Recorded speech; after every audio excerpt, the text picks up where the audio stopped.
5 dans la nuit. Alors j'étais allé au village pour les congés. Et c'est là où le Seigneur s'est révélé à moi. En pleine nuit, je ne comprenais pas. C'est là où j'ai fait un rêve. Et là, j'étais sur une grande voie, une voie large. Et j'étais avec les camarades musulmans, on était sur la voie large. À un moment, je dis, mais je ne comprends pas. Depuis longtemps, nous sommes une voie large, mais nous n'arrivons pas à la fin. Et brusquement, j'ai vu un petit chemin là, un sentier. J'ai dit, mais voilà, on est fatigué sur cette voie large là. Suivez-moi, on va prendre le petit sentier. Les gens du drapeau, ce petit sentier là, nous tous on ne peut pas être à l'aise sur ça. On dit non, je dis venez, on est fatigué sur la grande voie. Et je suis allé seul prendre cette voie là. Quand j'ai pris le petit sentier, à peine avoir fait quelque part, j'ai vu des anges qui louaient Dieu, qui adoraient Dieu. Et il y a un d'entre eux qui m'a appelé, il dit de le suivre. Je l'ai suivi, il est rentré par une petite porte. Il s'est courbé, il est rentré. Moi je me suis courbé, je suis rentré par la petite porte. Et c'est là, une lumière est descendue du ciel et je voyais le Christ. Une lumière qui venait du ciel vers moi. Quand la lumière s'approchait de moi, j'étais un être humain qui était coulé à la croix. Le sang coulait de sa tête, de ses pieds.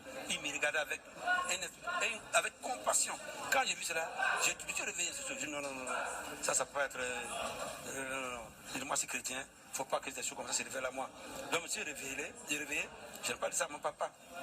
Et une semaine après, je me suis retrouvé, je suis allé au collège encore, de la même semaine, et pendant que j'étais couché, encore, voilà, et encore, et voilà que j'ai fait un autre songe. Là, j'étais dans un couloir, je tournais, j'ai un labyrinthe, je ne savais même plus où partir.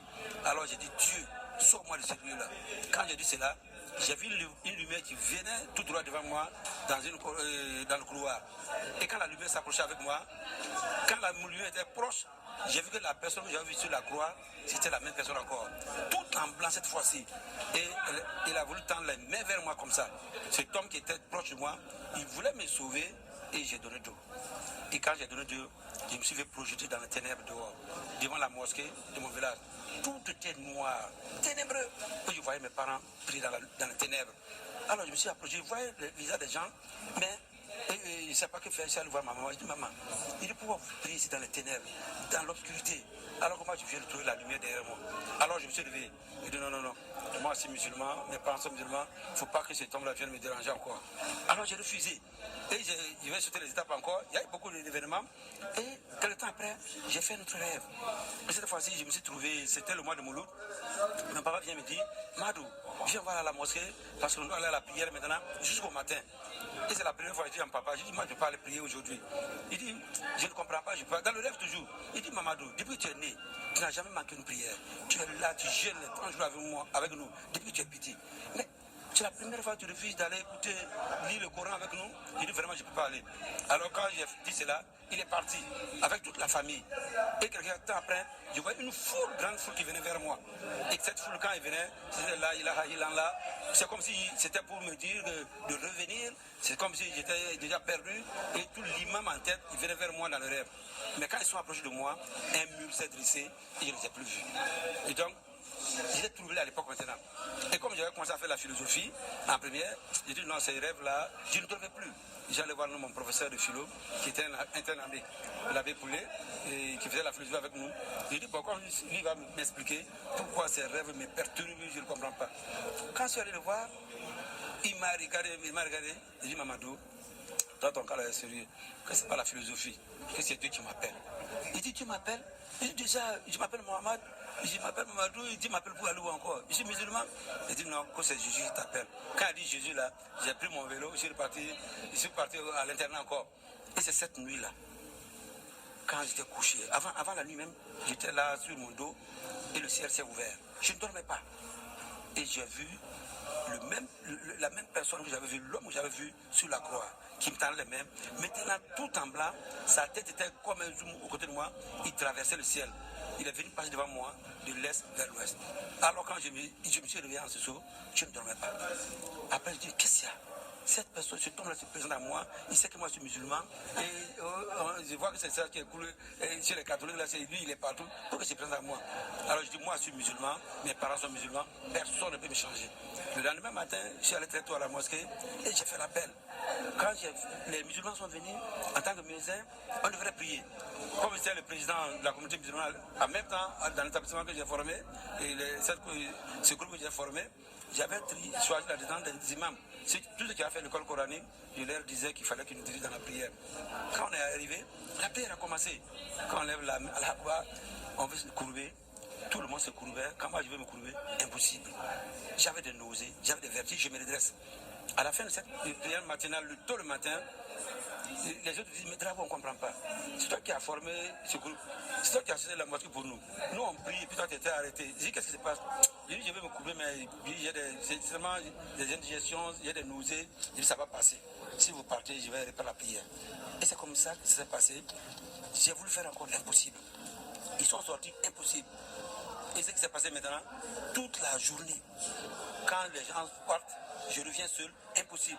Alors que j'ai joué beaucoup au ballon, j'ai été sélectionné plusieurs fois à l'équipe nationale, junior à l'époque. Je m'en vais au terrain, je fais des mouvements, je me cours. Je fais les mêmes mouvements pour arriver à la mosquée, pour voir c'est bon. Quand j'arrive à la mosquée, je lève la main, quand je vais me courber, impossible. Les vertiges, des nausées, il faut que je me redresse. Et quand je me redresse, tout disparaît. Alors je dis, c'est pas possible. Pendant 5 jours, moi, fille de musulman, le nom du prophète, je ne peux pas mettre mon front à terre. Et je dis, c'est pas possible. Donc, c'est le dimanche, le samedi matin, quand il n'y a pas cours, je dis, après la prière là, il faut que je voie le vrai Dieu. Donc, j'ai sauté un peu quelques étapes. Donc, comme le temps passe, il dit, il faut que le vrai Dieu se présente à moi. Quand je suis dans la mosquée, voilà, les musulmans sont venus, j'ai commencé la même prière, impossible. Et comme c'était comme ça, alors j'ai décidé alors de m'enfermer seul dans la mosquée. Le matin, tout le matin, je dis je ne sors pas dans cette mosquée, il faut que le vrai Dieu se présente à moi. Et quand les autres sont partis, j'ai dit Dieu, si tu existes réellement, si c'est toi le vrai Dieu, dis-moi la réalité, c'est Mohamed, tu m'amènes vers toi, ou c'est cet homme qu'on appelle Nabi Issa, qu'on appelle Jésus là, et que c'est lui. Pas les gens disent que c'est Jésus le sauveur. Maintenant, Nabi Issa, je suis né là-dedans. Comme tu es le vrai Dieu, moi mon front doit aller à la terre pour adorer le vrai Dieu. Alors, voilà le dilemme. Si c'est Mohamed le prophète, je vais commencer ma prière et permettre que mon front aille à la terre. Quand j'ai commencé, j'ai levé les mains, j'ai fait la prière, encore, quand je voulais me courir, impossible. La nausée est venue, les vertiges, je me suis redressé. Au même instant, ici c'est Jésus le sauveur, alors que mon front en terre. Au même instant, les nausées, tout a disparu, et c'est comme si quelqu'un m'avait plié en deux, et mon front à terre. Donc mon front était à terre maintenant, devant le Seigneur. Et ça m'a rappelé le premier songe quand je l'ai vu à la croix là. J'ai dit mais c'est pas possible. Je me suis redressé. C'est comme si un fardeau qui était tombé de moi. Et une joie, la joie que je n'ai jamais dans ma vie, m'a rempli. Et j'ai ouvert la porte de la mosquée là. Je suis sorti en force. Et j'ai commencé à courir dans tout l'établissement. J'étais au terrain, je sautais. Et tout ce qui était là, on dit, ah voilà, le drapeau est devenu fou. Mamadou, voilà, il court derrière le terrain. Et les musulmans ont dit, c'est vrai, ça fait une semaine, ils ne pouvaient plus prier avec nous. C'est la folie qui venait, qui commençait. Alors je dis, c'est pas la folie. Je dis, j'ai rencontré le vrai Dieu, le Seigneur. J'ai dit, Jésus, je sautais tout seul. Et comment les choses sont passées, je ne sais pas que si j'allais dans le détail, parce qu'après, j'ai rencontré d'autres frères. Et j'ai décidé d'aller rencontrer le grand frère à Ouagadougou. Traiteur, le Caraviri Mamadou. Donc quand je suis arrivé, il dit qu'il priait pour nous depuis, c'est lui que je combattais. C'est à cause de lui que j'ai commencé à combattre le christianisme. Alors quand il m'a pris, il m'a donné ma toute première Bible, et le 17 février 1978, et cette Bible je l'ai lue en un trait. Et je l'ai lue, c'est là il a pris pour moi, il n'a pas peur, c'est là, c'est comme ça le salut. Et il m'a donné des conseils.